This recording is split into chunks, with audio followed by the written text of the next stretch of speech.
Lihat istri iparmu, dia yang bayar semua kemewahan ini. Kamu hanya menantu tak berguna, bentak mertuaku sambil menunjuk ruang VVIP. Aku hanya tersenyum dingin saat menarik kartu kreditku, dan membiarkan mereka diseret paksa ke lorong bangsal yang pengap. Tapi saat mereka meraung histeris, aku baru menyadari sebuah rahasia besar bahwa sebelum ceritanya dimulai, silahkan tulis di kolom komentar dari daerah mana saja teman-teman yang menonton cerita ini. Jangan lupa like dan subscribe agar channel ini bisa semakin berkembang dan bisa mempersembahkan cerita yang lebih menarik lagi. Malam itu, Jakarta sedang tidak bersahabat. Hujan turun begitu deras seolah langit sedang tumpah, menciptakan tirai air yang menghalangi pandangan jalanan di kawasan Jakarta Selatan. Di dalam mobil SUV yang melaju kencang membelah genangan air, suasana jauh lebih mencekam daripada badai di luar. Raka, dengan wajah pucat pasi dan keringat dingin yang membanjiri dahi, terus memanggil nama ibunya yang sudah tidak sadarkan diri di pangkuan Arini. "Ibu, Bu, bangun. Sebentar lagi kita sampai." Suara Raka bergetar hebat, tangannya yang memegang kemudi tampak gemetar. Di kursi belakang, Arini mendekap Ibu Lastri dengan erat. Meski tangannya sendiri terasa dingin, ia berusaha memberikan ketenangan. Ia terus memantau denyut nadi di pergelangan tangan mertuanya yang terasa semakin lemah dan tidak beraturan. Dalam hati, Arini merasa pedih. Hubungan mereka memang jauh dari kata harmonis. Sejak hari pertama pernikahan, Ibu Lastri selalu menganggap Arini sebagai wanita, pembawa sial, yang menghambat karir Raka. Namun, di saat nyawa sang mertua di ujung tanduk, Arini tak sedikit pun menyimpan dendam. "Mas, lebih cepat." Lampu merah depan itu terobos saja. "Ini keadaan darurat?" teriak Arini saat melihat bibir Ibu Lastri mulai membiru karena kekurangan oksigen. Sesampainya di lobi IGD Rumah Sakit Medika Utama, Arini dengan sigap turun dan memanggil petugas keamanan serta perawat. Bau karbol yang tajam dan suara roda ranjang pasien yang beradu dengan lantai keramik menyambut mereka. Begitu Ibu Lastri dilarikan ke ruang tindakan darurat, Raka hanya bisa berdiri mematung di depan pintu kaca otomatis yang bertuliskan, "Dilarang masuk." Tak lama kemudian, seorang petugas administrasi pria dengan seragam rapi dan kacamata bertengger di ujung hidungnya mendekati Raka. Wajahnya datar, khas orang yang sudah terlalu sering melihat drama kematian. "Keluarga Ibu Lastri? Kondisi pasien kritis karena penyumbatan jantung koroner. Perlu tindakan pemasangan ring darurat malam ini juga agar nyawanya tertolong. Namun, sebelum itu, kami membutuhkan penyelesaian administrasi. Untuk deposit awal kelas VVIP dan tindakan bedah, Bapak harus menyelesaikan pembayaran sebesar 150 juta rupiah sebagai jaminan awal," ujar petugas itu tanpa basa-basi. Raka menelan ludah. Tenggorokannya terasa kering. 150 juta? Angka itu setara dengan tabungan yang ia kumpulkan dengan susah payah selama 10 tahun bekerja sebagai staf logistik. Ia merogoh kantong celananya, tangannya gemetar saat menyadari saldo di ATM-nya, bahkan tidak akan cukup untuk membayar biaya rawat inap 1 malam di kelas itu. Raka menoleh ke arah Arini dengan mata yang menyeratkan keputusasaan. Melihat harga diri suaminya nyaris runtuh, Arini melangkah maju. Ia membuka tas kulitnya yang tampak sederhana namun berkelas, lalu mengeluarkan sebuah kartu kredit berwarna hitam legam dengan aksen emas, kartu Priority Unlimited yang hanya dimiliki oleh segelintir nasabah kelas atas. Selama 3 tahun pernikahan, Arini memang merahasiakan identitas aslinya. Ia adalah seorang kreatif direktur sukses di sebuah agensi periklanan internasional di Singapura. Ia bekerja secara remote dari rumah dengan gaji dalam mata uang dolar yang jika dirupiahkan bisa mencapai ratusan juta per bulan. "Gunakan ini, Mas," bisik Arini sambil menyelipkan kartu itu ke tangan Raka yang basah oleh keringat. Raka menatap kartu itu, lalu menatap Arini dengan mata berkaca-kaca. "Rin, ini kan tabungan yang kamu siapkan untuk DP rumah impian kita nanti? Kenapa kamu berikan untuk ibu?" Arini tersenyum tipis. Sebuah senyuman yang sangat tulus meski hatinya sering disakiti oleh mertuanya. "Uang bisa dicari lagi, Mas. Tapi nyawa ibu tidak bisa menunggu. Gunakan saja. Tapi aku mohon satu hal, tolong jaga rahasiaku. Katakan pada ibu bahwa ini adalah hasil tabunganmu selama ini. Kamu tahu sendiri, ibu punya harga diri yang sangat tinggi. Dia pasti akan menolak dirawat jika tahu uang ini berasal dari menantu yang selalu dia anggap pengangguran." Raka mengangguk pelan, merasa sangat kecil di hadapan kebesaran hati istrinya. Ia melangkah ke meja administrasi. Begitu kartu itu digesek, bunyi bip yang halus terdengar, disusul dengan keluarnya struk panjang bertuliskan Approved.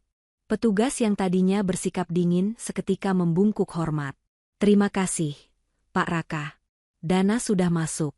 Ibu Lastri akan segera kami pindahkan ke kamar VVIP Suite di lantai 7. Semua fasilitas terbaik akan kami kerahkan untuk kesembuhan beliau.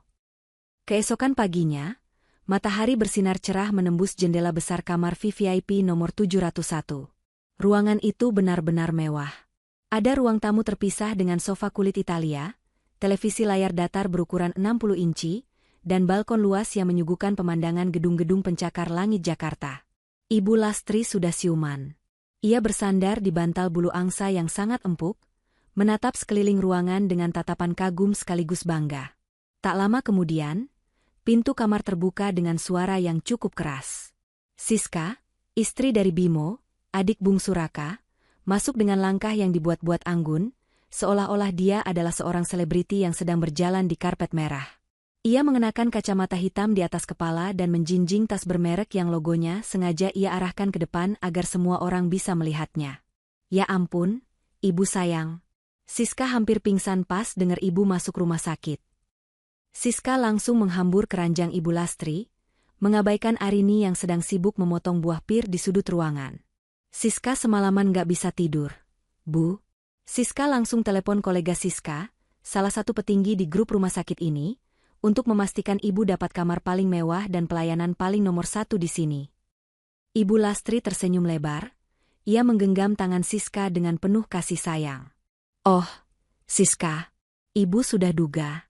Pas bangun tadi ibu bingung, kok kamarnya bagus sekali, AC-nya dingin, TV-nya gede.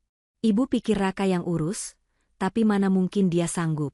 Gajinya saja sering ibu minta untuk bayar arisan. Siska melirik Raka yang baru masuk membawa beberapa botol air mineral, lalu memberikan tatapan menghina pada Arini. Duh, ibu, Raka MAH apa tuh? Arini apalagi? Dia kan cuma di rumah saja. Paling kerjanya cuma masak, nyuci, dan nonton drakor. Mana tahu dia cara pesan kamar kelas VVIP begini. Siska tadi sudah mampir ke bagian administrasi bawah. Siska bilang ke mereka, pakai saja limit kartu Siska yang baru naik kemarin. Pokoknya buat ibu, Siska nggak akan hitung-hitungan. Arini terdiam, tangannya masih lincah mengupas buah. Di dalam hatinya, Arini hanya bisa menghela napas panjang. Ia tahu betul dari cerita Raka bahwa Siska dan Bimo sebenarnya sedang terlilit hutang pinjaman online, dan cicilan mobil mereka sudah menunggak 2 bulan. Siska hanya bermodal, lidah manis, dan keberanian untuk berbohong demi mendapatkan pujian. Namun, di depan Ibu Lastri, Siska adalah sosok menantu emas yang sempurna. Dengar itu, Raka? Seru Ibu Lastri dengan suara yang mulai lantang. Kamu harusnya bersyukur punya ipar seperti Siska. Cekatan, punya banyak koneksi, dan yang paling penting punya modal. Bukannya punya istri yang cuma bisa dasteran di rumah dan ngetik-ngetik nggak jelas di depan laptop. Ibu benar-benar heran, kenapa dulu kamu nggak cari istri yang selevel sama Siska? Raka hanya bisa menunduk. Tangannya meremas botol air mineral yang ia bawa.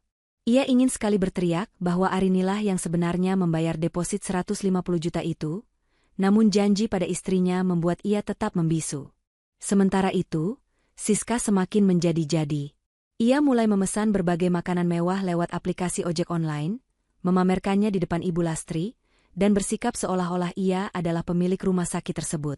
Hari ketiga perawatan, kondisi fisik Ibu Lastri sudah semakin stabil, namun lidahnya justru semakin tajam. Bagi Ibu Lastri, keberadaan Arini di ruangan itu hanyalah sebagai pelayan cadangan yang tugasnya membereskan sampah dan mencuci baju kotor. Ia tidak pernah menganggap Arini sebagai menantu, melainkan sebagai beban bagi putra sulungnya. Suatu sore, saat Arini sedang membantu menyeka tubuh Ibu Lastri dengan handuk hangat, Ibu Lastri tiba-tiba menepis tangan Arini dengan kasar hingga air di baskom sedikit tumpah. Pelan-pelan, Rin, kamu itu sengaja ya mau bikin tangan Ibu lecet? Kamu dendam ya karena Ibu suruh-suruh terus? Bentak Ibu Lastri dengan mata melotot. Maaf, Bu. Saya hanya ingin memastikan ibu bersih sebelum dokter datang memeriksa. Jawab Arini dengan nada suara yang tetap terjaga kesabarannya. Siska yang sedang duduk santai di sofa, sambil menikmati salad buah mahal tertawa sinis. Ia sengaja mengeraskan suaranya agar terdengar oleh perawat yang kebetulan lewat. Duh, Arini, kalau memang gak terbiasa ngerawat orang, mendingan kamu pulang saja deh. Di sini tuh tempatnya orang-orang berkelas. Bukan tempat buat orang yang kerjanya serabutan kayak kamu. Kamu cuma bikin pemandangan di kamar VVIP ini jadi sumpek. Lihat tuh, baju kamu saja cuma kaos oblong sama celana kain pasar. Malu-maluin kalau ada relasi bisnis Siska yang datang menjenguk ibu. Bimo yang sedang asyik bermain game di ponselnya ikut menyahut. Iya, Rin. Ibu itu butuh ketenangan dan perawatan dari orang yang profesional. Mending kamu fokus saja di rumah, bersin cucian piring atau sapu halaman. Urusan di rumah sakit ini biarlah jadi tanggung jawab Siska yang sudah jelas-jelas sanggup bayar mahal demi kenyamanan ibu. Arini menarik napas dalam-dalam, mencoba meredam amarah yang mulai bergejolak di dadanya. Ia teringat notifikasi yang baru saja masuk ke ponselnya. Sebuah bonus proyek dari klien di London sebesar $15.000 baru saja cair. Jika dirupiahkan, itu lebih dari 200 juta rupiah. Sementara orang-orang di depannya ini sibuk menghina, Arini sebenarnya adalah sosok yang membiayai setiap butir nasi dan kenyamanan yang mereka nikmati di ruangan itu. Siska, Arini bersuara dengan nada datar namun sangat tenang. Kalau memang kamu yang membayar semua tagihan rumah sakit ini, boleh aku lihat bukti pembayarannya? Karena tadi aku sempat lewat bagian kasir, dan mereka bilang ada dokumen yang harus ditandatangani oleh pemegang kartu asli. Wajah Siska mendadak berubah sedikit pucat. Matanya berkedip cepat menandakan ia sedang panik. Namun, dengan cepat ia menutupi kegugupannya dengan tawa yang dibuat-buat. Apa sih kamu, Rin? Kepo banget jadi orang. Urusan orang kaya itu nggak perlu pakai tunjuk-tunjukkan struk di depan kamu. Pokoknya beres. Kamu nggak bakal paham angka-angka yang nolnya banyak itu. Mending kamu urusin saja tuh tas plastik berisi baju kotor Raka. Itu lebih cocok buat level kamu. Ibu Lastri menatap Arini dengan tatapan jijik. Kamu dengar itu? Siska itu orangnya rendah hati, nggak mau pamer meski dia kaya. Nggak kayak kamu, nggak punya apa-apa tapi sok mau tahu urusan keuangan keluarga. Kamu itu benalu, Arini, cuma bisa numpang hidup di ketiak Raka. Untung anakku sabar menghadapi menantu tak berguna seperti kamu. Malam sebelum operasi besar pemasangan 3 ring jantung dilakukan, suasana di kamar 701 mencapai titik didih. Dokter spesialis jantung masuk bersama timnya untuk menjelaskan prosedur operasi yang sangat berisiko. Biayanya diperkirakan mencapai 350 juta rupiah, dan pihak rumah sakit membutuhkan konfirmasi dana segera sebelum tindakan dilakukan esok pagi pukul 8. Bagaimana keluarga? Karena ini tindakan bedah besar, kami membutuhkan kepastian dana. Apakah akan menggunakan asuransi atau pembayaran mandiri? Tanya dokter bedah tersebut dengan nada serius. Siska, dengan gaya yang sangat percaya diri dan suara yang sengaja dikeraskan, menjawab, mandiri, dok. Pakai kartu saya saja nanti. Suami saya sudah koordinasi dengan bagian keuangan di bawah. Tenang saja, buat nyawa ibu mertua saya yang tercinta, 350 juta itu bukan masalah besar. Kebahagiaan ibu adalah prioritas utama kami. Ibu Lastri meneteskan air mata haru. Ia menggenggam tangan Siska erat-erat seolah Siska adalah malaikat penyelamat hidupnya. Terima kasih, Siska. Ibu nggak tahu harus bagaimana kalau nggak ada kamu. Mungkin ibu sudah mati di jalanan. Lalu, Ibu Lastri menoleh ke arah Arini yang berdiri tenang di dekat jendela besar yang menghadap kota. Wajah Ibu Lastri berubah menjadi penuh kebencian dan penghinaan yang luar biasa. Kamu dengar itu, Arini? 350 juta. Kamu lihat kemewahan kamar ini? Kamar ini, kasur empuk ini, TV besar ini, bahkan setiap hembusan AC yang kamu nikmati secara gratis sekarang, semuanya adalah hasil keringat Siska. Ibu Lastri menunjuk wajah Arini dengan jari yang gemetar karena emosi. Kamu menantu tak berguna. Kamu cuma benalu yang numpang makan dan tidur di ruangan mewah ini. Kamu menikmati fasilitas VVIP ini, padahal kamu tidak punya andil sepeser pun untuk kesembuhan ibu. Kamu tahu apa yang paling menyedihkan? Kamu bahkan tidak punya rasa malu sedikit pun untuk terus berdiri di sini sementara iparmu yang membiayai semuanya. Arini merasa dadanya sesak, tapi bukan karena sedih, melainkan karena batas kesabarannya yang selama ini ia jaga rapat-rapat akhirnya jebol juga. Ia menatap Raka, berharap suaminya kali ini punya keberanian untuk membela kebenaran. Namun Raka hanya terdiam mematung, kepalanya tertunduk lesu, terlalu pengecut untuk mengakui bahwa istrimulah yang menjadi tulang punggung keluarga. "Bu," Arini bicara dengan suara yang sangat rendah, dingin, namun setiap katanya terasa tajam seperti sembilu. "Ibu benar-benar yakin Siska yang membayar semua ini? Ibu yakin kartu Siskalah yang menjamin nyawa ibu di rumah sakit ini?" "Yakin 1000%. Dasar menantu nggak tahu diuntung," teriak Ibu Lastri dengan histeris. "Siska punya segalanya. Sedangkan kamu punya apa? Cuma punya muka tembok. Kalau kamu memang merasa punya hak di sini, tarik saja fasilitas ini kalau kamu berani. Tarik kalau kamu memang mampu. Panggil perawatnya sekarang, bilang kamu mau membatalkan kamarnya." "Hahaha. Kamu pikir kami takut? Kami punya kartu sakti Siska." Siska ikut memprovokasi dengan senyum kemenangan di bibirnya. "Iya, Rin. Ayo tarik kalau berani. Jangan cuma sok jago di depan ibu. Kita lihat siapa yang bakal diseret keluar sama petugas keamanan, karena tidak sanggup bayar deposit." Arini mengangguk perlahan. Sebuah senyuman dingin, senyuman yang biasanya ia gunakan saat memenangkan tender besar melawan perusahaan raksasa, tersungging di bibirnya. Ia menatap satu persatu orang di ruangan itu dengan tatapan kosong, seolah mereka bukan lagi bagian dari keluarganya. "Baik. Kalau itu mau ibu, dan kalau itu tantangan dari Siska, saya terima dengan sangat senang hati," ucap Arini singkat tanpa ada getaran emosi sedikitpun. Arini berbalik dan melangkah keluar kamar dengan langkah yang mantap. Raka segera mengejarnya, wajahnya kini benar-benar ketakutan. Ia tahu betul jika Arini sudah sampai pada tahap ini, artinya kiamat kecil bagi keluarganya akan segera tiba. "Rin, Arini, tunggu." Raka menarik lengan Arini di lorong rumah sakit yang sepi dan remang-remang. "Jangan emosi, Rin. Tolong. Ibu cuma sedang stres karena mau operasi besok. Makanya dia bicara sembarangan. Tolong maafkan ibu sekali ini saja." Arini melepaskan tangan Raka dengan sekali sentakan yang sangat kuat. "Mas, selama 3 tahun aku diam saat ibu menghina caraku berpakaian. Aku diam saat ibu membandingkan aku dengan Siska di setiap acara lebaran. Aku bahkan diam saat ibu menyuruhku mencuci piring Siska di rumahnya. Tapi hari ini, di depan orang banyak, dia menantangku untuk menarik apa yang aku miliki. Dia bilang aku benalu. Dia bilang Siska yang membiayai hidupnya."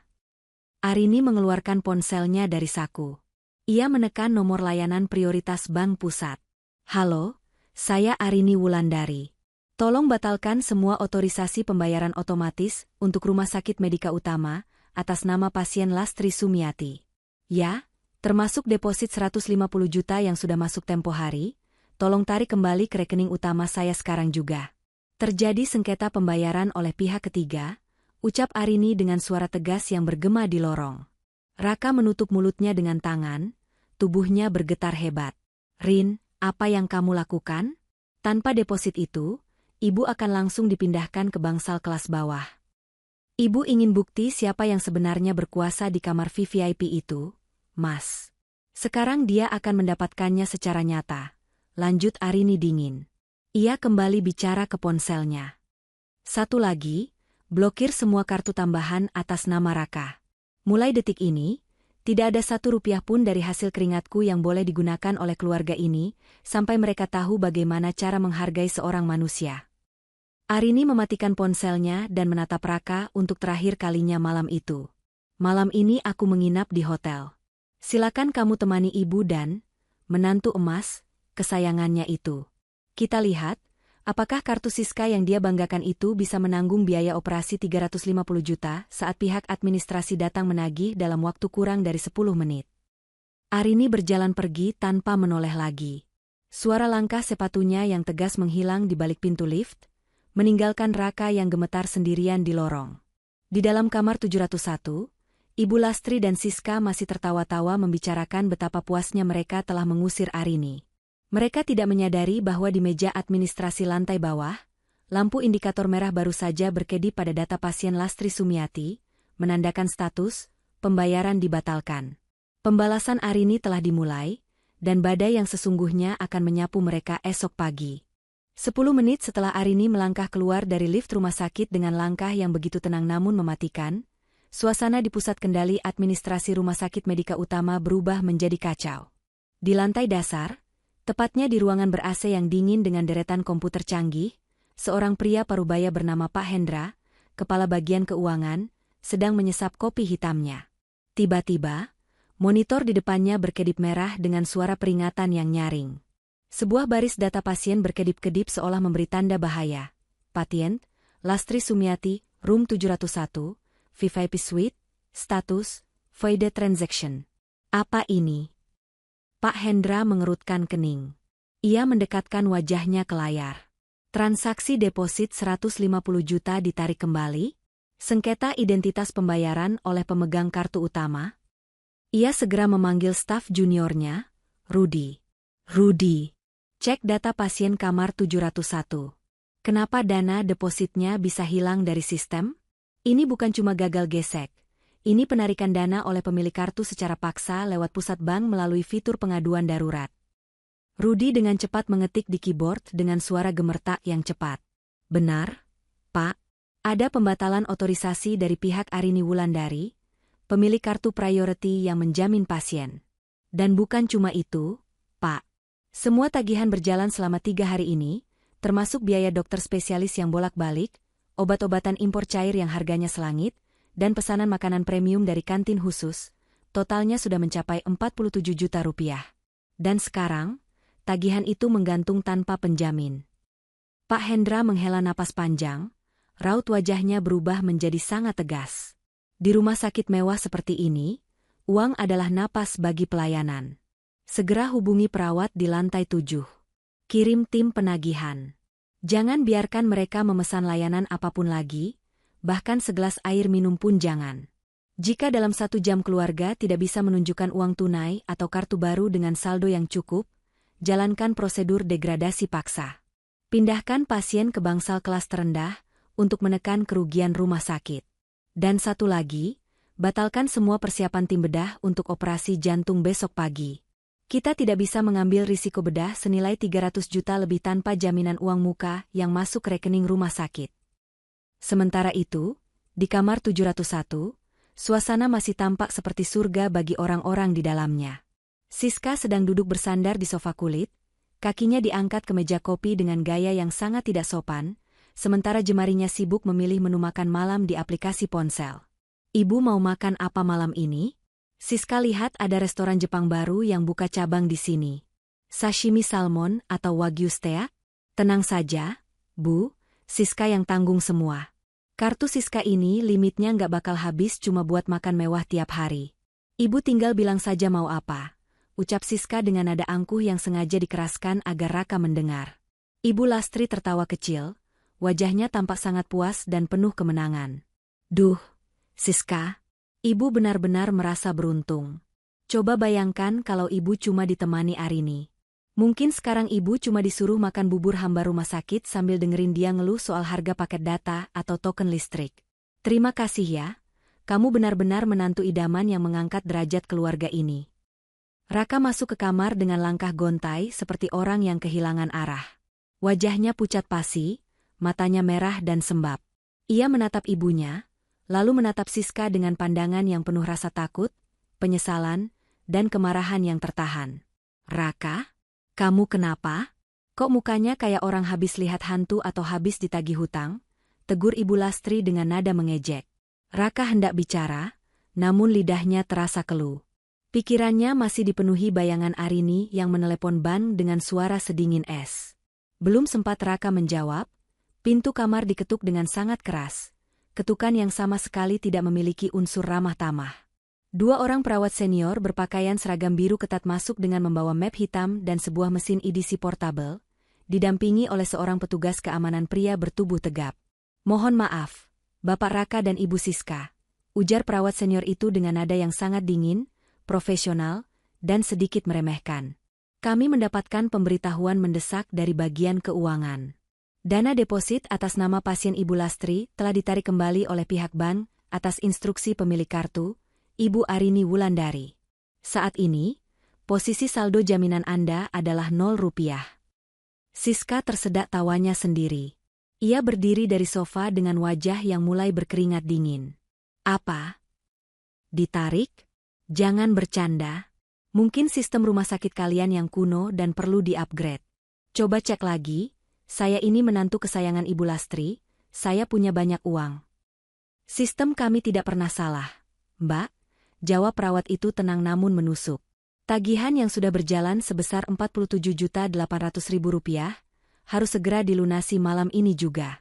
Dan jika tidak ada deposit baru untuk biaya operasi besok sebesar 350 juta, maka jadwal operasi resmi kami hapus dari sistem dan dokter bedah akan dialihkan ke pasien lain. Siska menelan ludah dengan susah payah. Ia melirik Raka, berharap suaminya itu melakukan sesuatu yang ajaib. Namun Raka hanya menunduk dalam-dalam, menutupi wajahnya dengan tangan yang bergetar. Kartu itu milik Arini, Siska. Dan Arini sudah memblokirnya. Kamu dengar sendiri kan tadi? Dia menarik semuanya. Ruangan mewah itu mendadak terasa sangat sempit, pengap, dan mencekam. Ibu Lastri yang tadinya duduk santai seperti ratu, kini mulai merasa sesak napas. Bukan karena penyakit jantungnya kambuh secara medis, tapi karena rasa panik yang menjalar dari ujung kaki hingga ke kepalanya. Siska, apa maksudnya ini? Suara Ibu Lastri bergetar hebat, air matanya mulai menggenang. Tadi kamu bilang kartu kamu yang bayar semuanya? Tadi kamu bilang punya relasi direktur bank? Cepat, kasih mereka kartu kamu yang katanya limitnya miliaran itu. Jangan bikin ibu malu. Siska tampak gelagapan seperti pencuri yang tertangkap basah. Ia merogoh tas KW-nya dengan panik, mengeluarkan sebuah kartu debit berwarna perak yang sebenarnya isinya hanya sisa uang belanja mingguan yang nyaris habis. Ah, iya, ini, mungkin yang kemarin itu cuma masalah teknis di server bank. Coba pakai kartu saya yang ini, Sus. Ini kartu sakti saya. Perawat itu menerima kartu tersebut dengan wajah ragu dan penuh curiga. Ia memasukkannya ke mesin EDC, menekan angka tagihan 47 juta, dan meminta Siska memasukkan PIN. Siska menekan tombol dengan tangan yang gemetar hebat, ia berharap ada keajaiban saldo jatuh dari langit. Bip, bip, bip. Mesin itu mengeluarkan suara panjang yang memuakan, lalu keluar struk kecil bertuliskan, Declined, insufficient balance. Saldo tidak cukup, Mbak, ujar perawat itu sambil mengembalikan kartu Siska dengan tatapan yang sangat menghina. Apakah ada kartu lain? Atau mungkin Bapak Raka punya uang tunai dalam jumlah besar di tasnya? Siska mulai melakukan akting terakhirnya. Ia pura-pura menatap layar ponselnya dengan wajah marah yang dibuat-buat. Aduh, ini pasti gara-gara asisten saya di kantor telat setor dana proyek Kalimantan. Sebentar, saya telepon kantor saya dulu. Ibu tenang ya, ini cuma masalah komunikasi antar bank saja. Siska berlari ke sudut ruangan, pura-pura menelepon sambil menempelkan ponsel ke telinga, padahal layar ponselnya gelap gulita.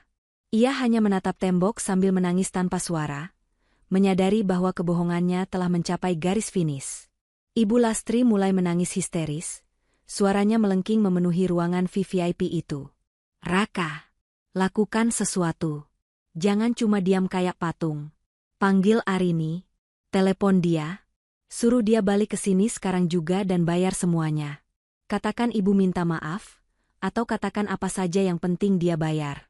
Ibu nggak mau dipindah dari kamar bagus ini.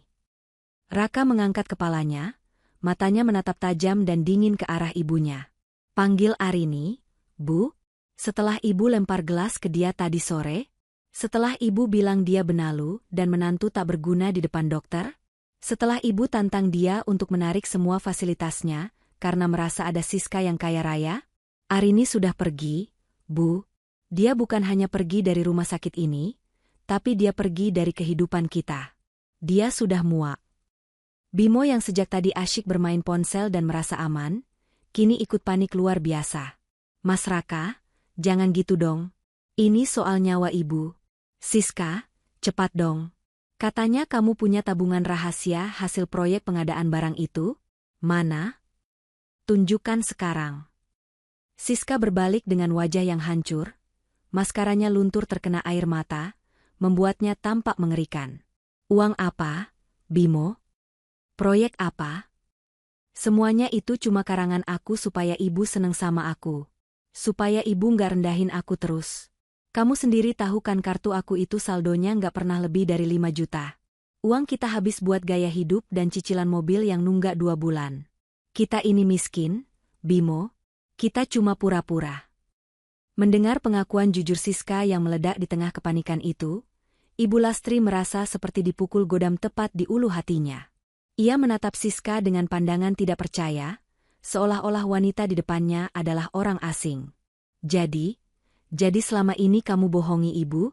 Semua gelang yang kamu kasih, semua makanan mahal yang ibu makan, itu semua pakai uang Arini. Perawat senior itu kembali menyela, suaranya kini terdengar sangat tegas, tidak sabaran, dan penuh ancaman. Mohon maaf, drama keluarga ini bisa Anda lanjutkan di luar. Sesuai prosedur ketat rumah sakit, karena tidak ada penjamin dan dana deposit sudah ditarik, kami memberikan waktu 30 menit untuk mengosongkan kamar VVIP ini. Pasien akan kami pindahkan ke bangsal mawar di lantai 1, agar tagihan tidak semakin membengkak dan merugikan kami. Silakan kemas barang-barang Anda sekarang, atau kami yang akan memasukkannya ke kantong sampah. 30 menit itu terasa seperti hitungan detik yang mencekam. Siska dan Bimo sibuk bertengkar di pojok ruangan, saling menyalahkan siapa yang memulai ide kebohongan ini. Bimo menyalahkan Siska yang terlalu haus pujian, sementara Siska menyalahkan Bimo yang malas bekerja. Sementara itu, Raka hanya terdiam mematung di samping ranjang ibunya, menatap kosong ke arah jendela, seolah dunianya sudah berakhir. Pintu kamar terbuka lebar dengan bantingan yang cukup keras, mengagetkan semua orang. Kali ini bukan lagi perawat manis yang datang membawa obat, melainkan 2 orang petugas keamanan berseragam safari gelap yang bertampang sangar dan 3 orang petugas kebersihan yang membawa troli peralatan pembersih serta kantong plastik besar. Waktunya habis. Kami harus segera mensterilkan ruangan ini karena pasien prioritas berikutnya sudah menunggu di lobi bawah. Ujar salah satu petugas keamanan dengan suara berat, monoton, dan tanpa ekspresi sedikitpun. Ibu Lastri menjerit histeris, suaranya pecah. Ia memegang pinggiran ranjang besi itu dengan kekuatan yang tersisa, seolah ranjang itu adalah satu-satunya pegangan hidupnya. Enggak, saya enggak mau pindah. Siska, tolong ibu. Raka, lawan mereka. Panggil pengacara. Saya ini sakit jantung, saya enggak boleh dipindah ke tempat panas dan kotor. Saya bisa mati. Namun, petugas rumah sakit sudah sangat terlatih menghadapi pasien yang bermasalah secara finansial. Dengan gerakan yang sangat efisien dan tanpa perasaan, mereka mulai mencabut kabel televisi, memutus aliran dispenser, dan mengambil semua bantal bulu angsa serta selimut sutra dari tubuh Ibu Lastri. Tabung oksigen besar yang modern dan senyap itu diganti dengan tabung oksigen portabel kecil yang sudah tampak kusam dan sedikit berkarat. Ayo, dorong sekarang, perintah perawat senior itu. Ranjang Ibu Lastri mulai bergerak. Roda-rodanya berdecit di atas lantai granit yang mengkilap, suara yang terdengar seperti ejekan bagi Ibu Lastri. Saat ranjang itu melewati ambang pintu kamar 701, Ibu Lastri terus-menerus berteriak memanggil nama Arini dengan suara yang serak dan pilu. Suaranya bergema di sepanjang lorong lantai 7 yang eksklusif, sunyi, dan biasanya hanya dihuni oleh orang-orang terhormat. Arini, balik kamu. Nah, jangan jahat sama ibu. Saya minta maaf. Siska, bayar mereka. Siska. Jangan diam saja. Beberapa keluarga pasien kaya lainnya keluar dari kamar mereka, menatap pemandangan memalukan itu dengan tatapan aneh. Ada yang menatap kasihan, namun lebih banyak yang menatap jijik melihat seorang wanita tua berteriak-teriak seperti orang kesurupan karena tidak bisa bayar kamar. Siska dan Bimo berjalan di belakang ranjang dengan kepala tertunduk dalam-dalam, menutupi wajah mereka dengan tangan karena rasa malu yang amat sangat. Mereka yang tadinya sombong, kini seperti tikus yang kehujanan. Di dalam lift menuju lantai bawah, suasana terasa begitu dingin dan mencekam. Hanya suara isak tangis Ibu Lastri yang terdengar di antara deru mesin lift. Begitu pintu lift terbuka di lantai 1, bau obat-obatan yang tajam, aroma minyak kayu putih yang menyengat, dan suara tangisan anak-anak kecil langsung menyergap indera penciuman mereka. Lantai 1 adalah bangsal mawar. Sebuah aula besar yang sangat luas tanpa sekat tembok permanen. Di sana, hanya ada barisan ranjang besi tua yang jaraknya hanya 1 meter satu sama lain, Hanya dipisahkan oleh kain gorden tipis berwarna hijau kusam yang sudah mulai menguning dan banyak bercak. Udara di sana terasa sangat panas dan pengap karena tidak ada AC. Hanya ada beberapa kipas angin dinding yang berputar dengan suara berderit-derit, hanya memutar-mutar udara panas dari satu sudut ke sudut lainnya. Ranjang Ibu Lastri didorong dengan kasar ke sebuah sudut di dekat jendela yang kaca nakonya sudah tidak bisa ditutup rapat. Tepat di samping seorang pasien laki-laki tua yang terus-menerus terbatuk-batuk mengeluarkan dahak dengan suara yang mengerikan. Suara bising dari puluhan keluarga pasien lain yang duduk lesehan di lantai menggunakan tikar plastik, sambil makan mie instan dan berbicara keras-keras, menambah kekacauan suasana yang membuat Ibu Lastri ingin pingsan saat itu juga. "Letakkan di sini saja," ujar perawat dengan nada yang sekarang benar-benar jutek dan tidak mau tahu. "Ibu Lastri, karena biaya operasi sebesar 350 juta tidak ada yang menjamin di sistem kami, maka jadwal operasi besok jam 8 pagi resmi dibatalkan. Tim bedah sudah dialihkan. Ibu hanya akan diberikan obat-obatan generik untuk meredakan nyeri dan menjaga tensi sementara. Jika keluarga ingin pindah kelas kembali atau menjadwalkan ulang operasi, silakan lunasi dulu hutang 47 juta di lantai atas secara tunai. Tapi sus, ibu saya bisa mati kalau nggak dioperasi besok pagi. Jantungnya sudah lemah sekali." Raka memohon-mohon sampai berlutut, memegang ujung baju perawat itu dengan air mata yang mengalir. Perawat itu menarik bajunya dengan gerakan kasar. "Ya kalau takut mati, bayar, Pak. Ini rumah sakit swasta, bukan yayasan sosial. Kami butuh dana untuk bayar dokter dan alat-alat mahal itu. Kalau mau yang gratis atau murah, bawa saja ke RSUD pakai BPJS. Tapi itu pun harus antre berbulan-bulan dan belum tentu dapat kamar secepat ini. Di sini, uang adalah komandan. Paham?" Perawat itu meletakkan sebuah gelas plastik berisi air putih hangat yang tampak keruh dan 2 butir tablet obat generik di atas nakas besi yang catnya sudah mengelupas dan penuh karat. Ia lalu pergi begitu saja tanpa memberikan penjelasan lebih lanjut, meninggalkan keluarga itu dalam kehinaan yang nyata. Ibu Lastri menangis sejadi-jadinya, air matanya membasahi bantal yang tipis, keras, dan berbau apek. "Panas, Raka. Ibu nggak bisa napas. Nyamuknya banyak sekali. Siska, mana janji kamu? Kamu bilang mau kasih ibu kenyamanan hotel bintang 5? Mana koneksi direktur kamu? Ibu mau balik ke atas." Siska yang berdiri di samping ranjang dengan wajah penuh keringat berminyak tampak sangat gelisah dan ketakutan. Ia terus-menerus membetulkan posisi tas KW-nya, takut ada orang di bangsal kumuh itu yang akan merampasnya. "Duh, Ibu jangan nuntut terus dong." Siska juga pusing 7 keliling. Ini kan gara-gara Arini yang jahat dan dendaman. Kalau dia nggak narik uangnya, kita nggak bakal dihina begini. Arini nggak jahat. Siska, kamu yang pembohong besar. Raka akhirnya meledak. Suaranya menggelegar di tengah bangsal. Ia berdiri dan menunjuk wajah iparnya itu tepat di depan mata pasien-pasien lain. "Kamu yang ngaku-ngaku paling kaya. Kamu yang bikin ibu sombong dan ngerasa bisa injak-injak Arini sesuka hati. Sekarang mana uangmu? Mana berlianmu? Bayar tagihan di atas. Bayar operasi ibu sekarang juga atau aku lapor polisi." Bimo tidak terima istrinya dibentak di depan umum. "Heh, Mas Raka. Jangan cuma nyalahin istriku ya. Kamu juga pengecut besar. Kenapa kamu nggak jujur dari awal ke ibu kalau itu semua pakai uang Arini? Kamu juga mau dipujikan kalau dibilang anak yang sukses dan berbakti. Kita semua salah, jadi nggak usah sok suci." Pertengkaran hebat terjadi di antara ketiga orang itu, saling mencaci dan membuka aib masing-masing. Suara mereka yang keras memicu kemarahan keluarga pasien lain yang sedang mencoba istirahat. "Woi, kalau mau berantem di pasar sana. Ini rumah sakit, orang mau istirahat malah dengerin drama keluarga miskin," teriak seorang pria kekar dari ranjang seberang sambil melempar gulungan tisu. Ibu Lastri hanya bisa meratap dalam diam, menutup matanya dengan lengan yang gemetar. Ia menatap langit-langit bangsal yang penuh dengan bekas rembesan air hujan dan jaring laba-laba. Pikirannya melayang kembali ke kamar VVIP yang baru saja ia tinggalkan beberapa jam lalu. Ia teringat betapa mewahnya sofa di sana, betapa lembutnya Arini saat menyisir rambutnya dengan kasih sayang, betapa sabarnya Arini saat ia maki-maki tempo hari. Ternyata, malaikat yang selama ini menjaganya adalah orang yang paling ia injak-injak, sementara iblis yang memujinya dengan lidah manis adalah orang yang baru saja menjatuhkannya ke jurang penderitaan ini. Malam semakin larut, suasana di bangsal mawar semakin suram dan mencekam. Hanya ada lampu neon putih yang berkedip-kedip redup, mengeluarkan suara dengungan yang mengganggu. Ibu Lastri tidak bisa menutup mata karena suara gaduh, bau pesing dari arah toilet umum, dan gigitan nyamuk yang tidak henti-hentinya menyerang kulitnya yang tipis. Tiba-tiba, suasana bangsal yang biasanya berisik oleh keluhan dan rintihan pasien menjadi sunyi sesaat, seolah-olah ada sosok besar yang masuk. Di pintu masuk bangsal yang kusam, muncul seorang wanita dengan penampilan yang sangat kontras.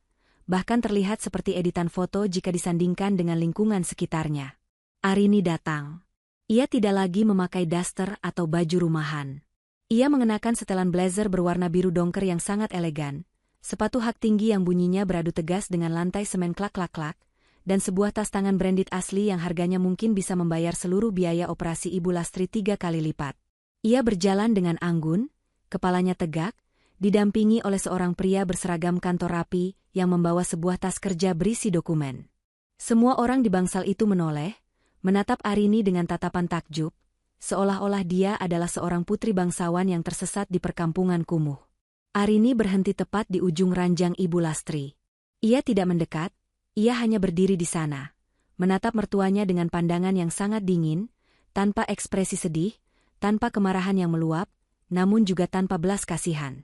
Ia hanya menatap seperti seorang hakim yang akan membacakan vonis terakhir.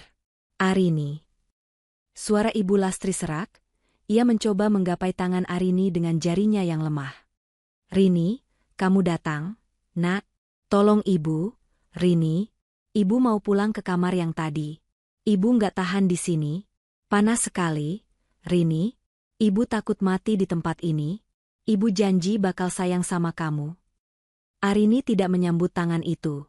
Ia justru melipat kedua tangannya di depan dada, menunjukkan wibawa yang tak tertandingi.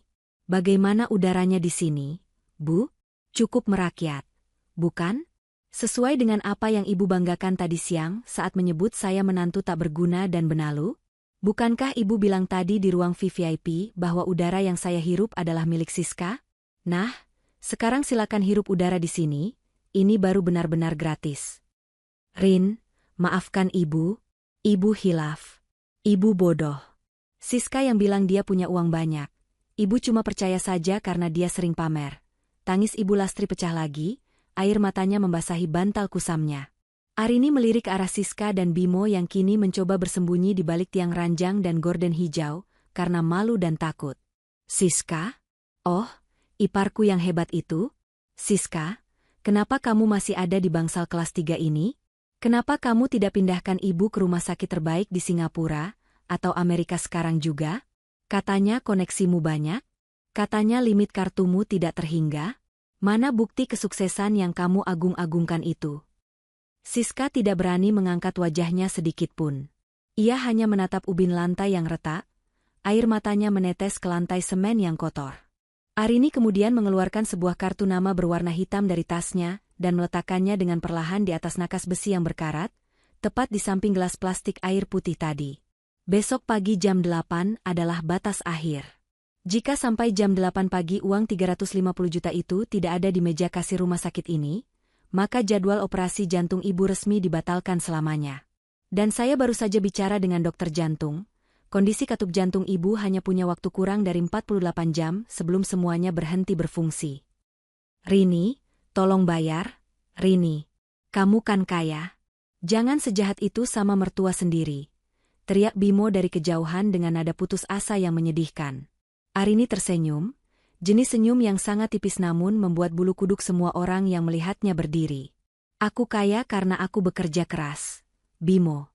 Aku, ngetik-ngetik nggak jelas, di depan laptop yang kalian hina setiap hari itu untuk menghasilkan ribuan dolar.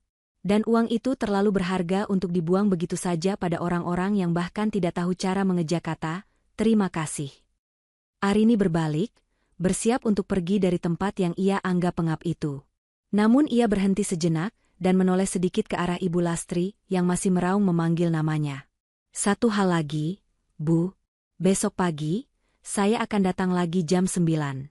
Bukan untuk membayar tagihan, Tapi untuk melihat siapa yang akan diseret oleh Satpam dan polisi karena tagihan 47 juta di lantai 7 belum dibayar, sementara Siska tidak punya uang sepeser pun. Selamat malam, semoga nyamuk-nyamuk di sini bisa menemani ibu merenungi kesombongan ibu. Langkah kaki Arini yang mantap menjauh, suara hak sepatunya terdengar semakin mengecil di kegelapan lorong bangsal, meninggalkan keluarga itu dalam kehampaan dan ketakutan yang luar biasa. Ibu Lastri meraung histeris, memanggil nama Arini sampai suaranya hilang ditelan bisingnya kipas angin tua, sementara Siska terduduk lemas di lantai semen yang dingin, menyadari bahwa hidupnya akan hancur dalam hitungan jam.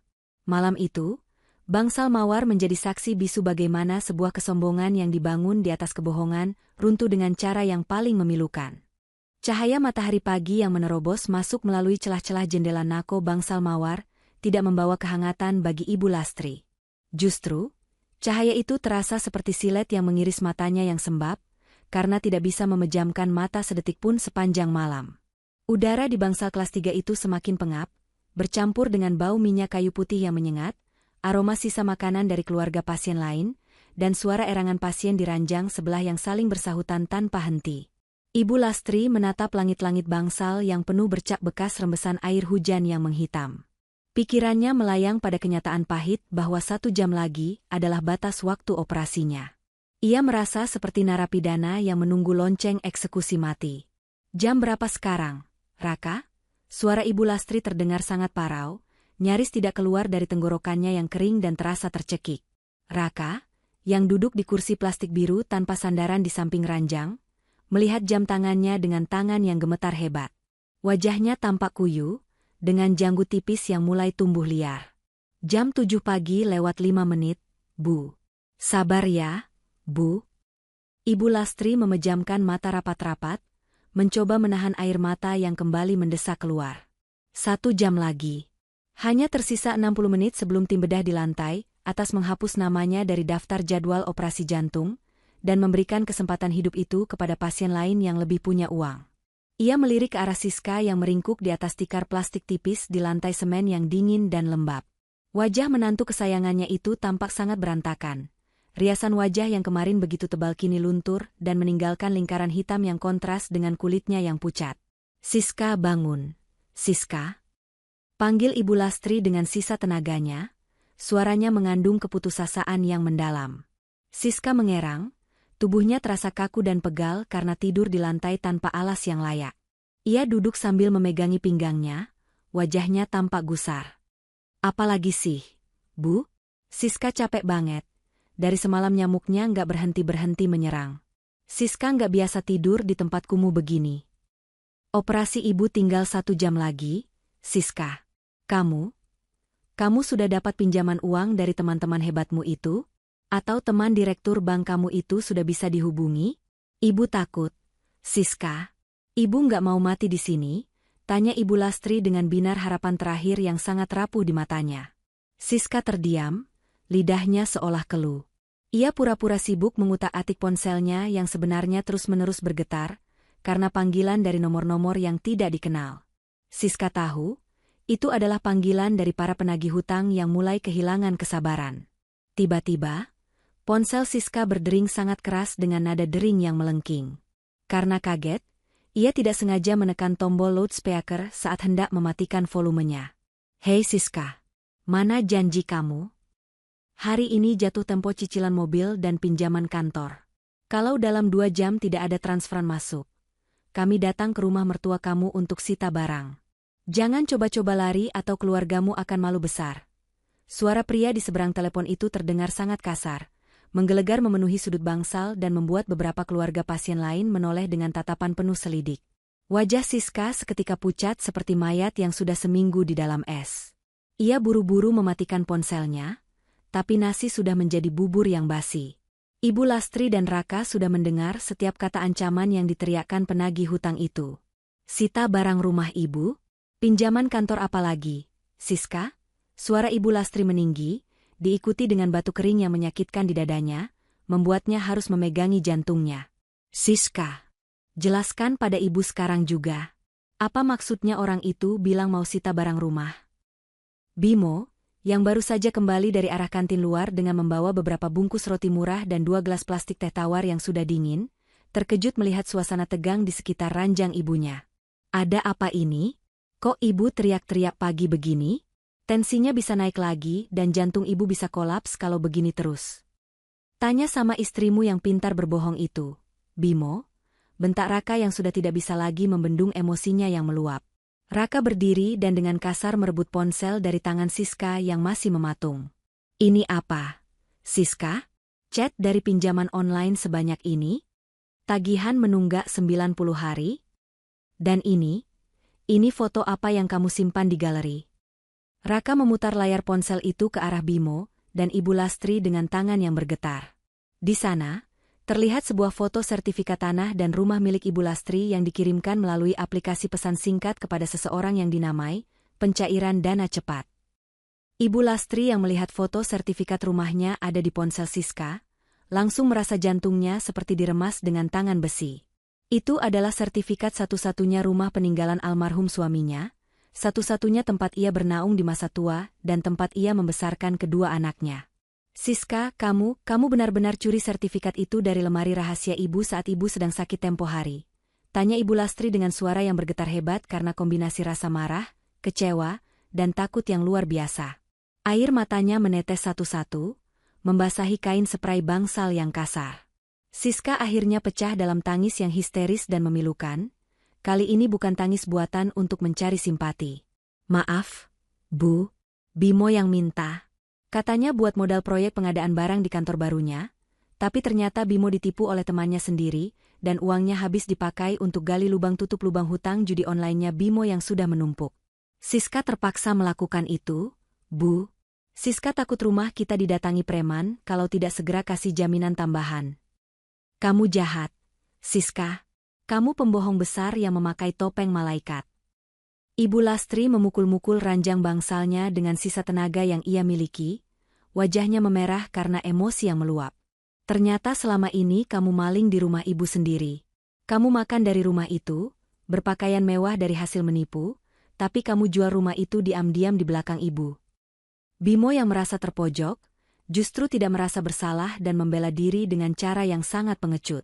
Ya ibu juga kan yang selalu menuntut untuk selalu pamer ke tetangga? Ibu selalu minta tas baru, minta gelang emas biar tidak kalah saing sama Bu RT dan saudara-saudara lain. Ya Siska cari jalan pintas untuk memenuhi gengsi ibu. Jangan cuma salahin kami sepihak.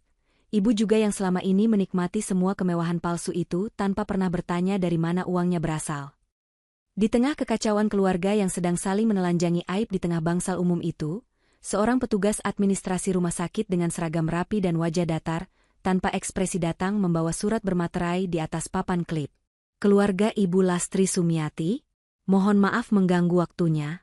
Karena sekarang sudah jam 7:45 dan belum ada setoran dana masuk rekening rumah sakit untuk persiapan tim bedah, kami memberikan informasi resmi. Jadwal bedah jam 8 pagi ini resmi kami hapus dari sistem kami. Selain itu, kami mohon segera lunasi tagihan VVIP yang masih menggantung sebesar 47 juta rupiah sebelum jam 10 pagi ini, atau manajemen kami terpaksa melaporkan kasus ini sebagai tindakan penipuan fasilitas kesehatan kepada pihak kepolisian yang bertugas di sini. Mendengar kata polisi, Siska langsung jatuh tersungkur dan bersimpuh di kaki Raka dengan sangat menyedihkan.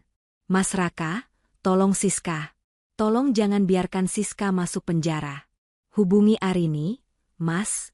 Aku mohon, cuma Arini yang punya uang tunai sebanyak itu sekarang. Sujud pun aku mau di kaki Arini asal dia mau bayar semua ini. Raka menepis kaki Siska dengan tatapan muak yang sangat dalam, seolah ia melihat sampah. Arini, kemarin kamu sebut dia apa di depan ibu? Menantu tak berguna? Benalu pengangguran yang cuma numpang makan?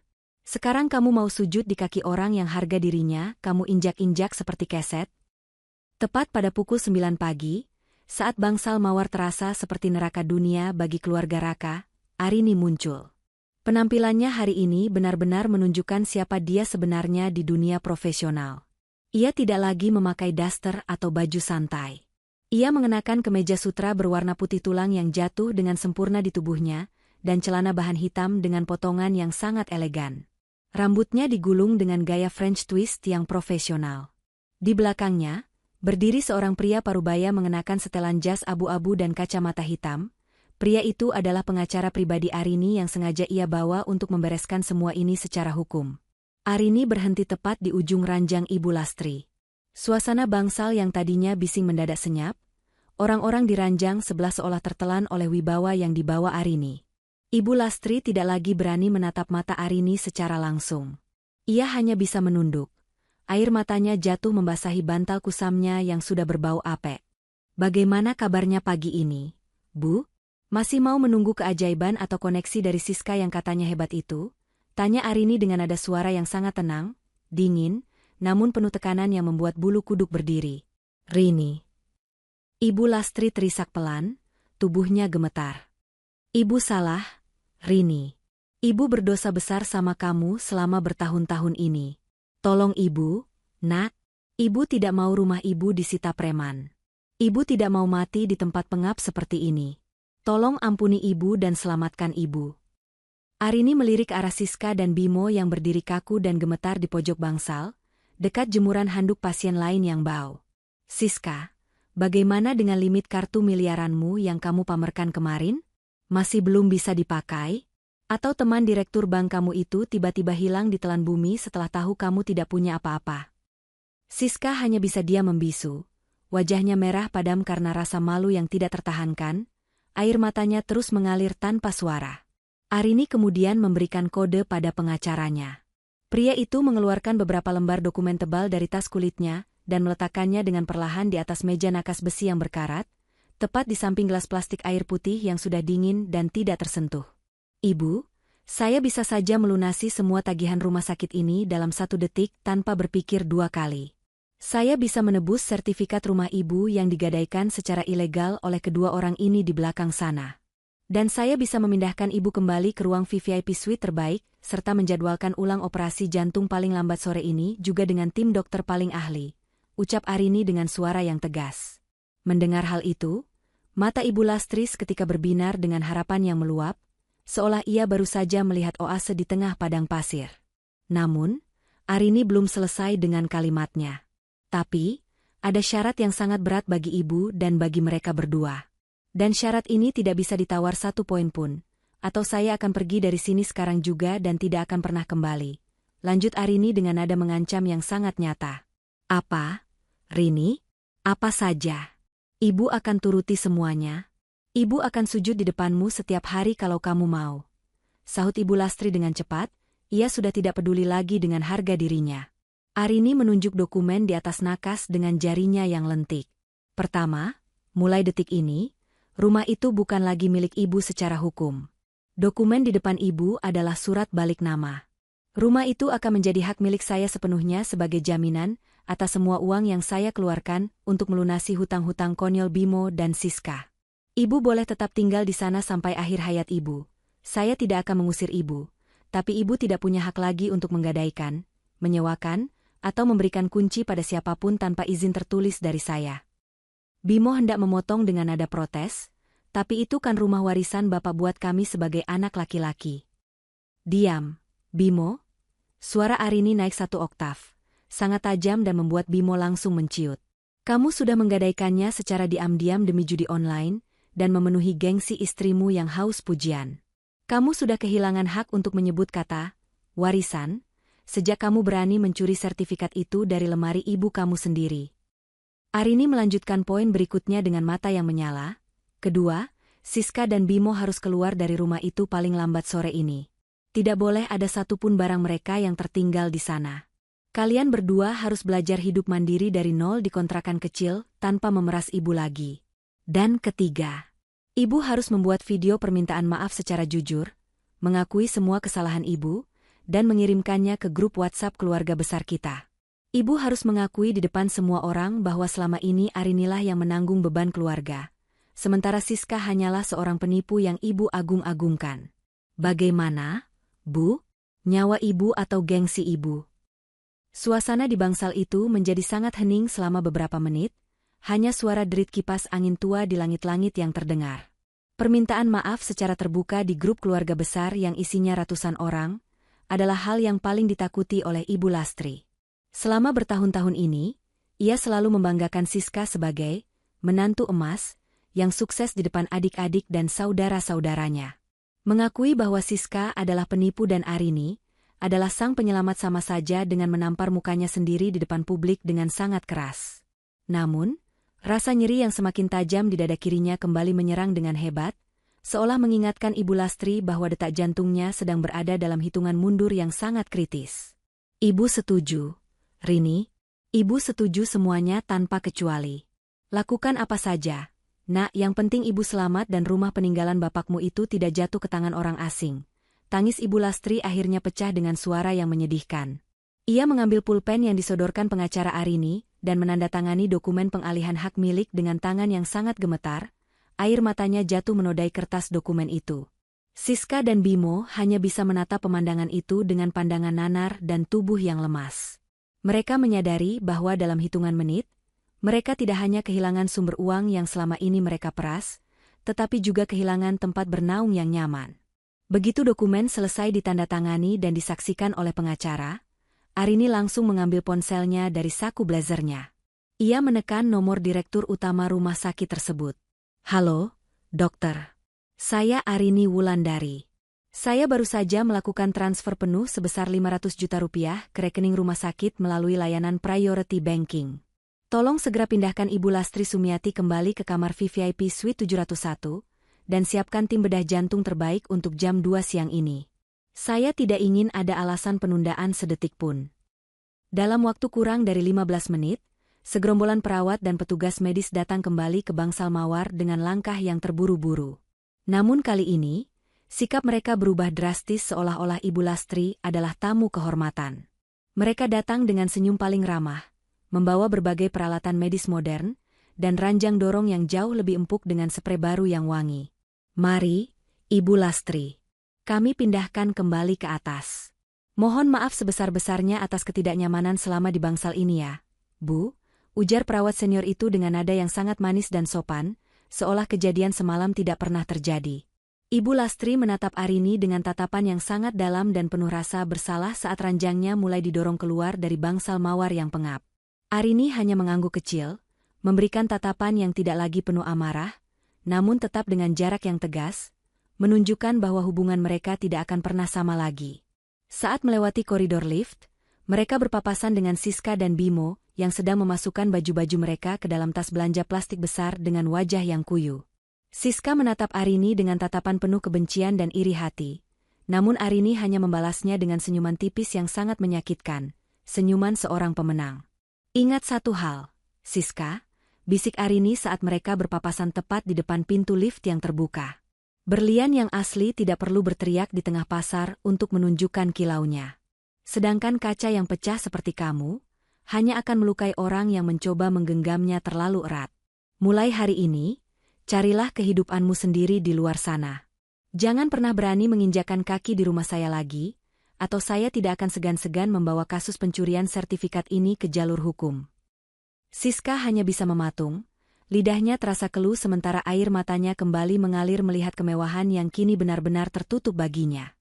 Ibu Lastri akhirnya kembali ke kamar VVIP Suite 701.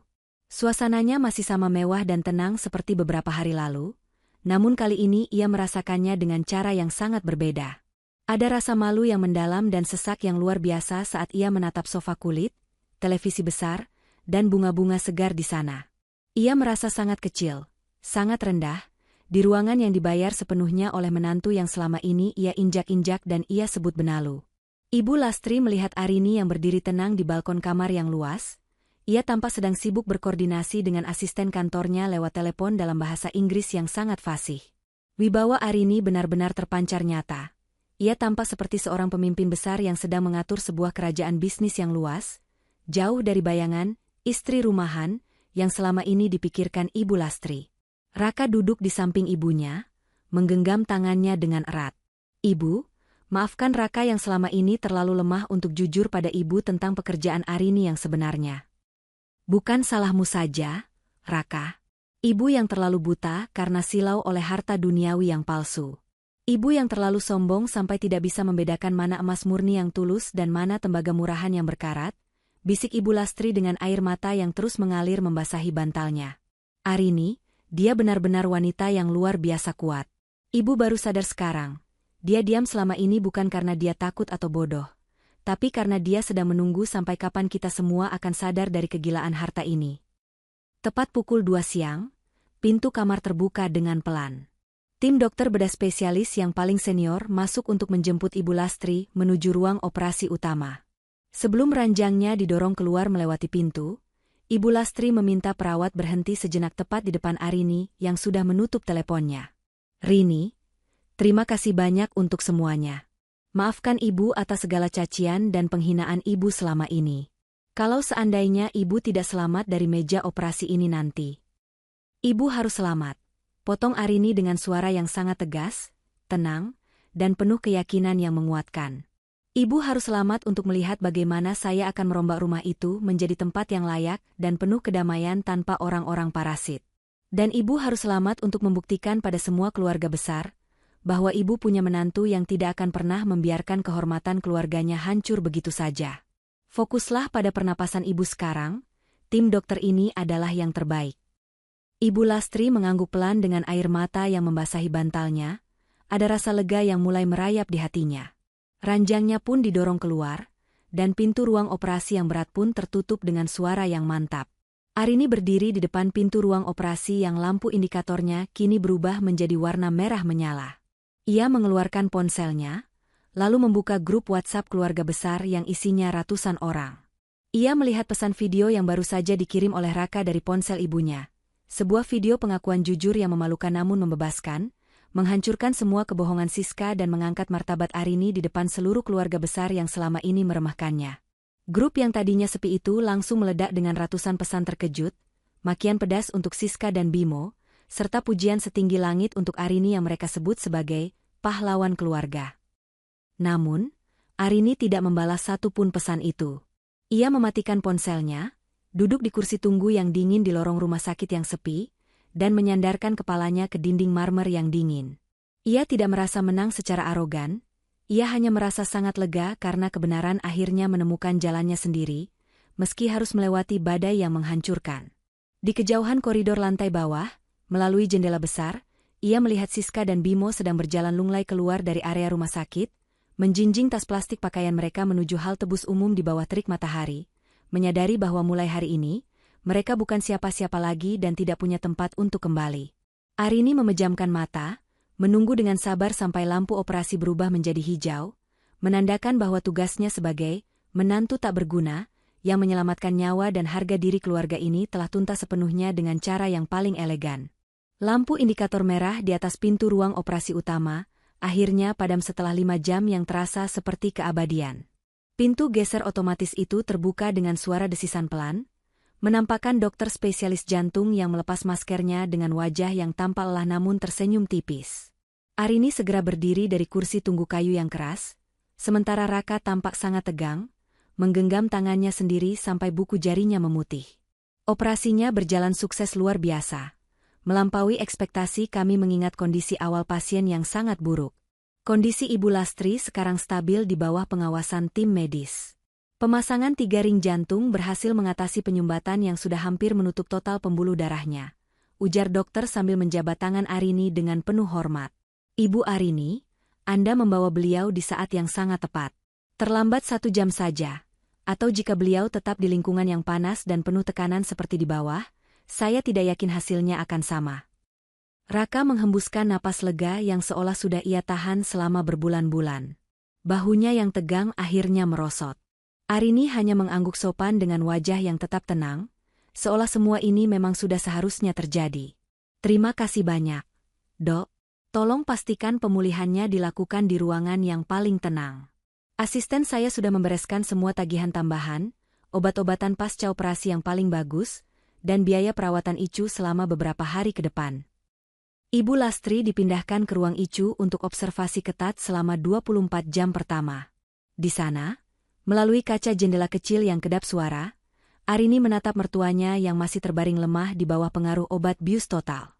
Wajah yang biasanya penuh dengan gertakan, penuh kebencian, dan penuh penghinaan itu kini tampak sangat rapuh, pucat, dan tak berdaya. Tidak ada lagi gelang emas mentereng pemberian Siska yang ternyata hasil gadai ilegal di pergelangan tangannya. Tidak ada lagi kesombongan yang meluap-luap dari bibirnya yang kini pucat. Yang tersisa hanyalah seorang wanita tua yang baru saja diberikan kesempatan hidup kedua oleh orang yang selama ini ia injak-injak seperti kotoran. Selama Ibu Lastri diicu, Arini tidak membuang waktu sedetik pun. Ia segera bergerak untuk membersihkan benalu yang sebenarnya. Ia kembali ke rumah mertuanya, rumah yang kini secara hukum sudah sah menjadi miliknya. Di sana, ia menemukan pemandangan yang memuakan. Siska dan Bimo sedang sibuk memasukkan barang-barang berharga ke dalam kardus, seolah-olah mereka sedang bersiap untuk melarikan diri. Masih belum pergi juga, suara Arini menggelegar di ruang tamu yang berantakan itu, suaranya dingin seperti angin es. Siska terjengit hebat. Ia sedang memegang sebuah vas bunga kristal yang cukup mahal dari lemari pajangan. Kami cuma mau ambil barang-barang pribadi kami. Rin, jangan pelit gitu dong, ini kan vas kenang-kenangan dari almarhum bapak mertuamu juga. Vas itu dibeli dari uang bulanan yang Mas Raka berikan setiap bulan, yang mana sumber utamanya adalah tabungan pribadiku yang aku transfer diam-diam ke rekening Mas Raka. Jadi, secara moral dan materi, itu adalah barangku, ucap Arini dengan tatapan yang sangat tajam. Letakkan vas itu sekarang juga. Ambil baju-baju kalian yang lusuh itu, dan keluar dari sini sebelum aku kehilangan kesabaran. Truk pengangkut barang yang aku sewa sudah ada di depan untuk membuang barang-barang kalian yang tidak berguna. Dan satu hal lagi, semua perabotan mewah yang kalian beli dari hasil pinjaman online, atas nama ibu sudah aku laporkan ke pihak bank untuk disita hari ini juga agar hutang ibu bisa sedikit berkurang. Jangan harap kalian bisa membawa 1 sendok pun dari rumah ini. Bimo mencoba melawan dengan nada suara yang bergetar. Rin, kamu tega banget sih sama saudara sendiri? Kamu kan kaya raya, masa tega lihat kami menggelandangan malam ini? Arini menatap iparnya itu dengan tatapan yang sangat menghina. Saudara? Saudara tidak akan mencuri sertifikat rumah ibunya sendiri. Saudara tidak akan membiarkan ibunya meregang nyawa di bangsal kelas 3 sementara dia sendiri makan mewah. Kalian berdua bukan saudara, kalian adalah parasit. Dan hari ini, rumah ini sudah memiliki pemilik baru yang tahu cara menjaga kebersihan. Keluar sekarang. Sementara proses pengusiran Siska dan Bimo berlangsung dengan dramatis di rumah tersebut, dunia digital keluarga besar mereka juga sedang meledak. Ponsel Arini yang ia letakkan di meja makan tidak berhenti bergetar dan mengeluarkan bunyi notifikasi setiap detiknya. Pengakuan jujur dalam bentuk video yang dikirim Raka ke grup WhatsApp, keluarga besar Haji Sulaiman, telah menciptakan tsunami komentar yang tak terbendung. Tante-tante dan sepupu-sepupu Arini yang biasanya ikut-ikutan menyindir Arini sebagai istri malas dan selalu memuja-muja Siska, kini berbalik arah secara instan. Karakter asli mereka yang suka menjilat pun keluar. Ya ampun Siska, tante bener-bener nggak nyangka ya kamu sejahat itu. Tega banget nipu ibu sampai sertifikat rumah mau disita. Tulis Tante Lastri, saudara tertua yang dulu paling sering membandingkan Arini dengan Siska. Arini sayang, maafkan tante dan keluarga ya. Selama ini kami benar-benar salah sangka. Ternyata kamu yang jadi pahlawan dan tulang punggung keluarga ini. Memang benar kata pepatah, berlian itu diam dan bersinar, sedangkan kaleng kerupuk itu yang paling berisik tapi isinya kosong. Tambah Om Kuncoro dengan nada yang sangat menjilat. Arini membaca semua pesan itu dengan senyum sinis yang tipis. Ia tahu betul, semua pujian baru ini sama palsunya dengan pujian mereka pada Siska di masa lalu. Mereka tidak memihak pada kebenaran, mereka hanya memihak pada siapa yang memegang kendali atas uang dan aset. Namun, bagi Arini, ini bukan lagi soal mencari pengakuan dari orang-orang bermuka dua itu. Ini adalah soal meluruskan sejarah keluarga yang sudah terlalu lama dikotori oleh sandiwara. Ia kemudian mengetik satu pesan singkat, padat, dan sangat berwibawa di grup tersebut. Terima kasih atas perhatian semuanya. Kondisi ibu sekarang sudah stabil setelah melewati operasi besar berkat penanganan dokter terbaik. Perlu saya informasikan, mulai hari ini rumah keluarga sudah secara resmi saya ambil alih kepemilikannya secara hukum untuk memastikan tidak ada lagi oknum yang berani menyalahgunakan aset milik ibu di masa tua. Siska dan Bimo sudah tidak lagi menjadi bagian dari penghuni rumah itu per hari ini. Mohon doanya agar ibu cepat pulih dan bisa kembali berkumpul dengan orang-orang yang jujur. Terima kasih.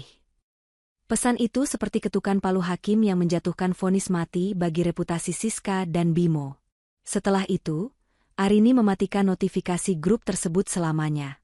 Ia tidak butuh validasi dari keluarga besar yang hanya melihat orang dari berapa banyak emas yang dipakai di pergelangan tangan.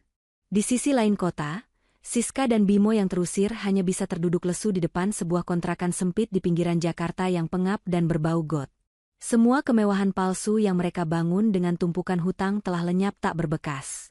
Siska menangis terseduh-seduh sambil memandangi layar ponselnya, melihat bagaimana satu persatu anggota keluarga memblokir nomornya dan menjauhinya seolah ia adalah wabah penyakit menular. Belum sempat mereka bernapas lega, pintu kontrakan mereka diketuk dengan sangat kasar oleh 3 orang pria berbadan besar, penagih hutang yang sudah menemukan lokasi persembunyian baru mereka. Ini adalah awal dari tahun-tahun yang sangat gelap dan panjang yang harus mereka jalani sebagai hukuman atas kesombongan mereka sendiri. 2 hari kemudian, Ibu Lastri sudah diperbolehkan keluar dari ICU dan dipindahkan kembali ke ruang VVIP Suite 701 yang tenang dan mewah. Kondisi fisiknya membaik dengan sangat cepat, meskipun matanya selalu tampak berkaca-kaca dan penuh ketakutan setiap kali melihat Arini melangkah masuk ke ruangan itu. Ia merasa seperti seorang tawanan yang baru saja dibebaskan oleh musuhnya.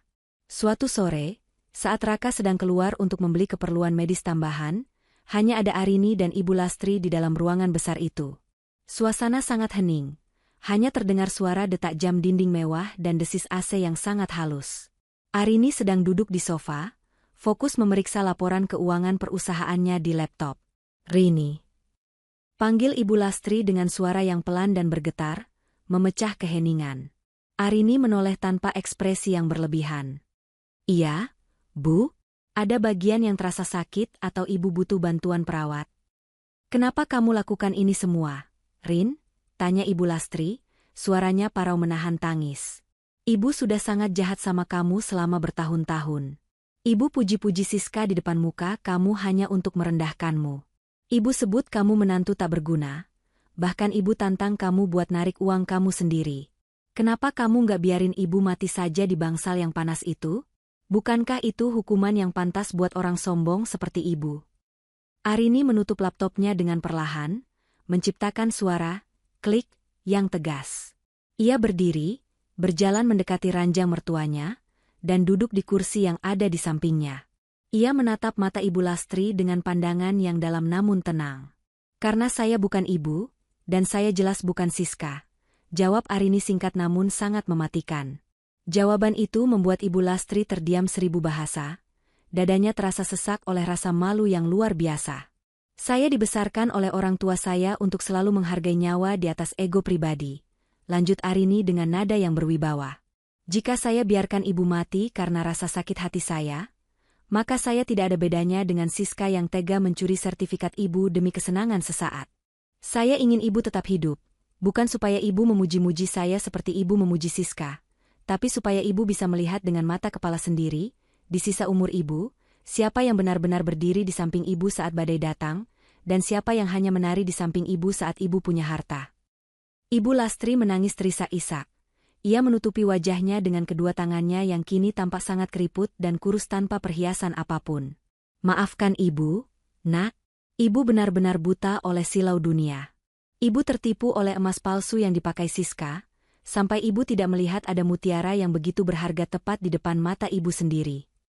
Sertifikat rumah itu sekarang aman di bawah kendali saya, Bu," ujar Arini lagi, suaranya kini sedikit melunak namun tetap tegas. "Ibu tidak perlu lagi takut terusir dari rumah itu. Tapi Ibu harus tahu, rumah itu tidak akan pernah kembali atas nama Ibu selama Bimo dan Siska masih berkeliaran mencari celah untuk menipu.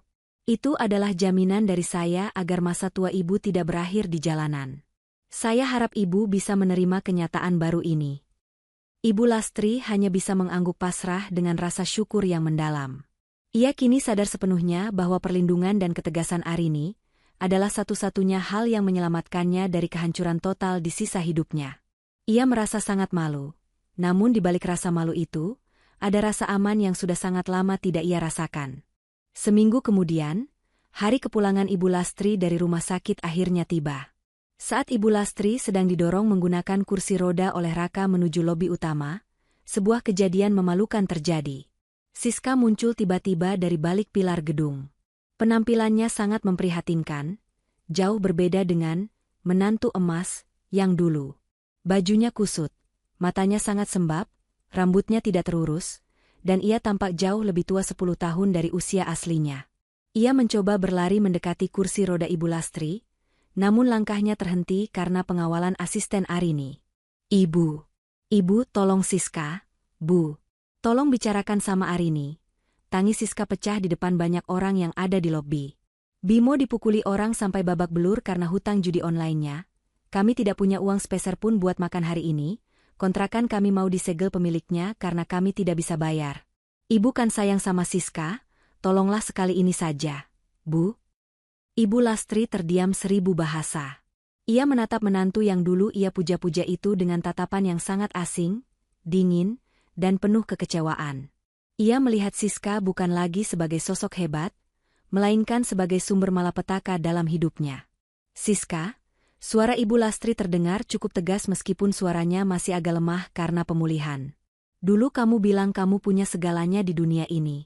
Kamu bilang kamu yang membiayai semua kenyamanan ibu di rumah sakit ini. Sekarang, kenapa kamu minta tolong pada ibu? Minta sajalah pada semua teman-teman direktur dan kolega hebat yang selalu kamu banggakan di depan ibu dulu. Tapi Bu, Siska cuma berbohong supaya ibu bangga. Kebohonganmu itu hampir saja membunuhku, Siska. Dan kebohonganmu hampir saja membuatku kehilangan satu-satunya harta peninggalan almarhum suamiku. Ibu Lastri menoleh ke arah Arini yang berdiri anggun di sampingnya mengenakan kacamata hitam. Mulai sekarang, jangan bicara padaku. Tanyakanlah semuanya pada Arini.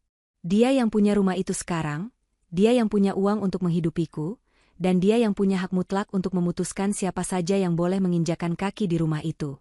Jika Arini bilang tidak, maka jawabanku adalah tidak. Siska menatap Arini dengan pandangan memohon yang sangat menjijikan. Ia bersimpuh di lantai lobi yang dingin. Rin, Arini, tolonglah. Bagaimanapun kita kan masih keluarga. Tolong kasih sedikit uang buat Bimo berobat. Arini menatap Siska dari balik kacamata hitamnya dengan pandangan yang sangat datar. Keluarga itu tidak saling mencuri dan menipu. Siska.